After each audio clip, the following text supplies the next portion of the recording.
সাই থাই, দৌ through, high height. ইংরেজি ভাষায় জি এবং এইচ একসাথে থাকলে কোনোটার উচ্চারণই হবে না। জি এইচ এর উচ্চারণ যখন সাইলেন্ট। সাই, SIGH, সাই দীর্ঘশ্বাস, এখানে জি এইচ একসাথে আছে, উচ্চারণ হয়নি। থাই, থাই মিন্স উরু, এখানে জি এইচ একসাথে আছে, উচ্চারণ হয়নি।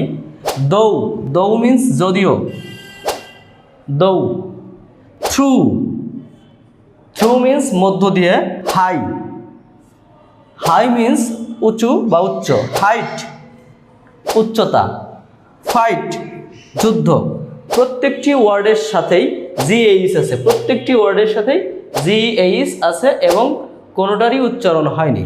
এরকম কোনো শব্দ আপনার জানা থাকলে কমেন্ট করে লিখুন। জিএইচ একসাথে আছে এবং এর উচ্চারণ হয়নি, জিএইচ সাইলেন্ট। এরকম আরও ভিডিও পেতে আমাকে ফলো করুন এবং চ্যানেলটি সাবস্ক্রাইব করে রাখুন। আসসালামু আলাইকুম।